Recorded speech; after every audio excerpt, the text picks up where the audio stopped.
Bonsoir et bienvenue sur NTD Actualité. Le Parlement européen a adopté une loi historique interdisant l'importation de produits liés à la déforestation.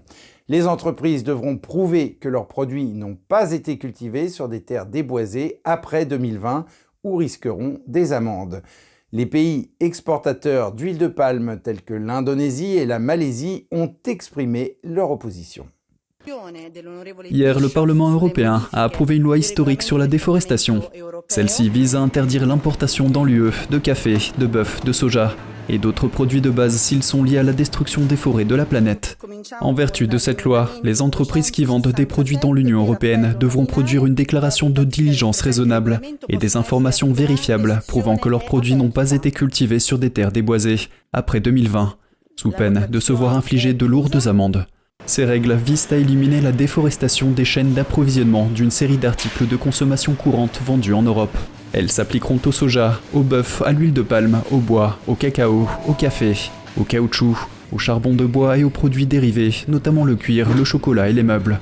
La loi ne vise aucun pays en particulier, mais elle s'est heurtée à la réticence de pays qui seraient parmi les plus touchés.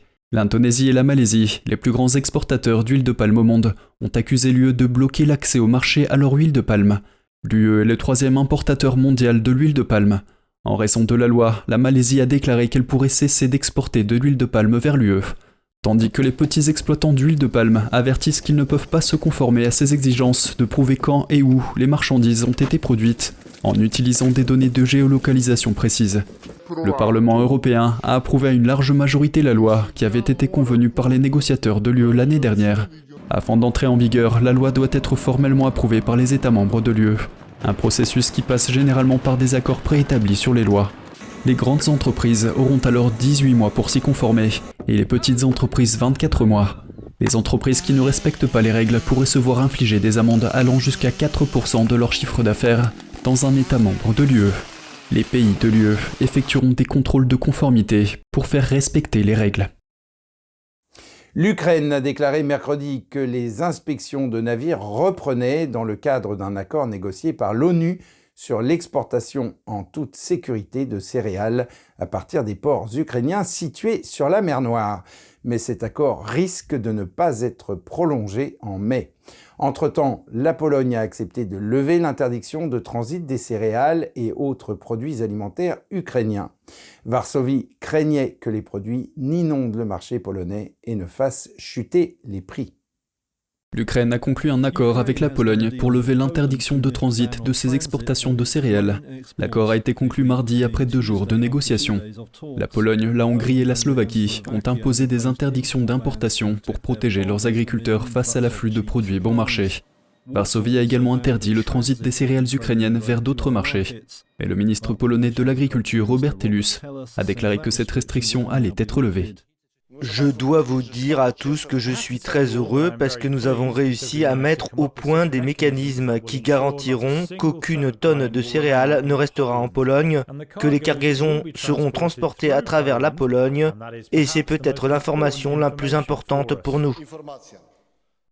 L'accord ne met pas fin aux inquiétudes concernant les exportations de céréales de l'Ukraine.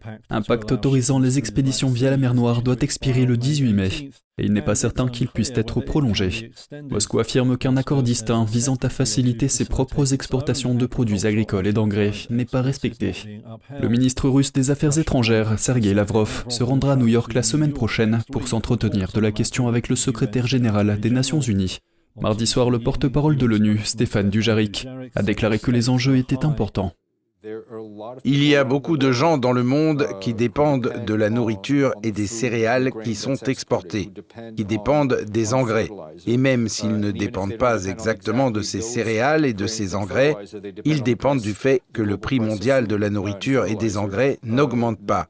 Je pense qu'il est important que chacun assume ses responsabilités. L'Ukraine affirme que la Russie bloque les inspections de navires en mer Noire, créant ainsi un embouteillage. Toutefois, mercredi 19 avril, des responsables ont déclaré que certaines inspections avaient repris. Moscou a déclaré que tout retard était imputable à l'Ukraine, accusant Kiev de demander des pots de vin aux propriétaires de navires. Les responsables russes n'ont fourni aucune preuve à l'appui de cette affirmation.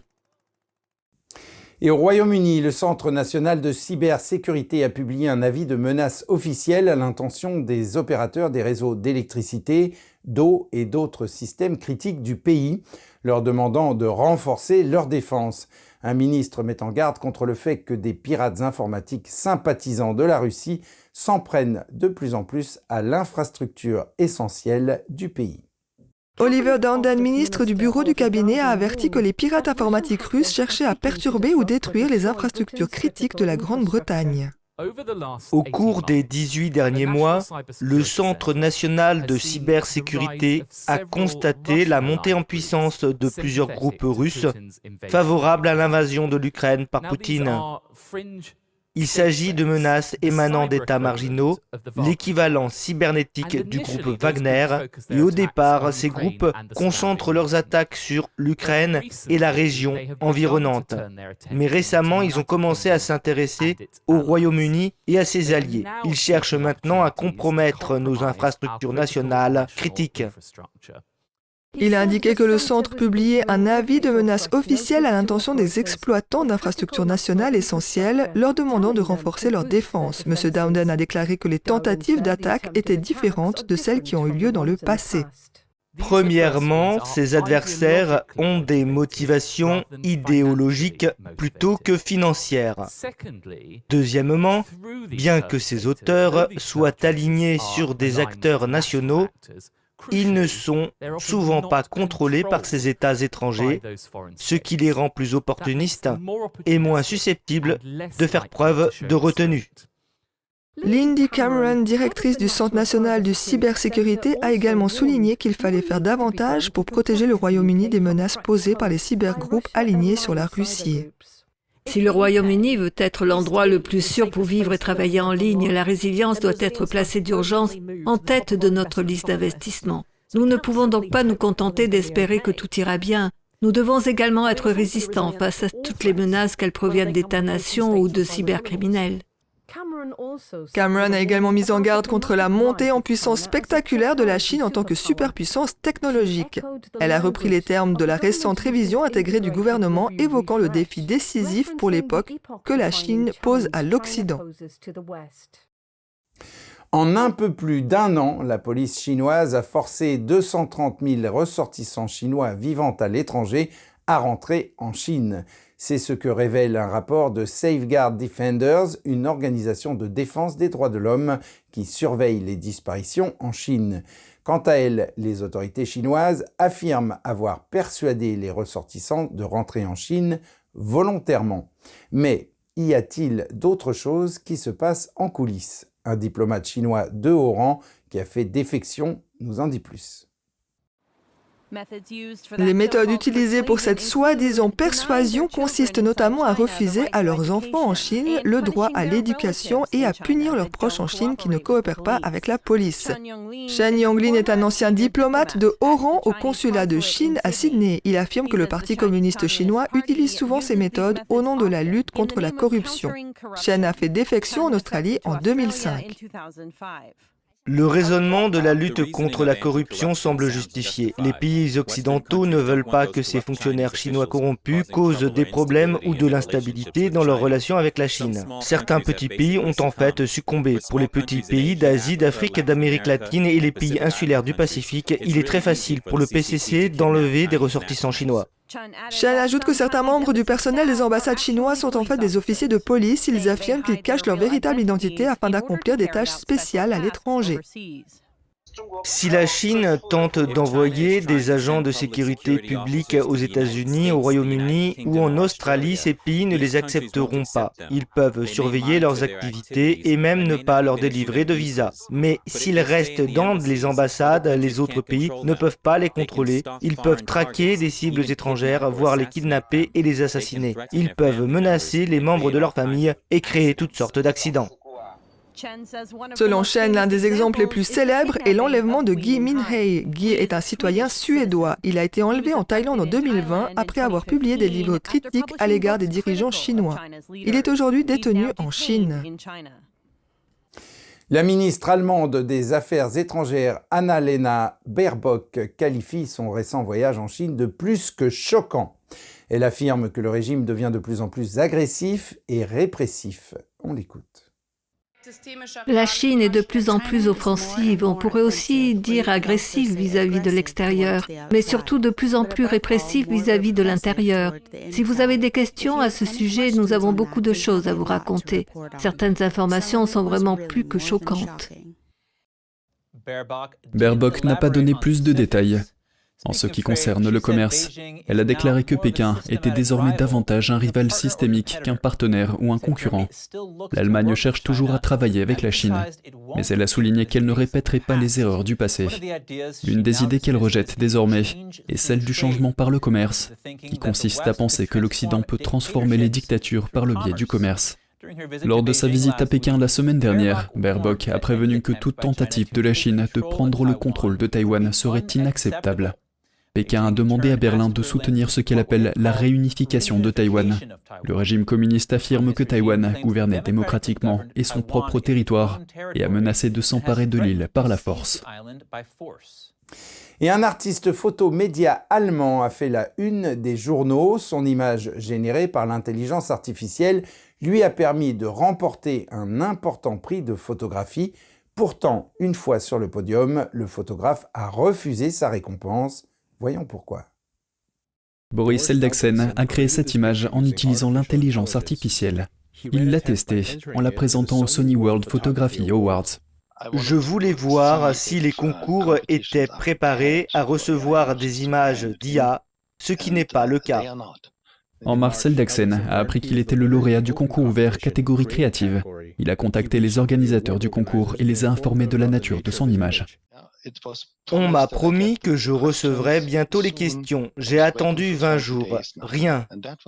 J'en suis arrivé au point où je me suis dit qu'il fallait que je fasse quelque chose de dérangeant, quelque chose qu'ils ne peuvent pas passer sous silence, comme ils l'ont fait par le passé. Il est donc monté sur la scène et a refusé le prix.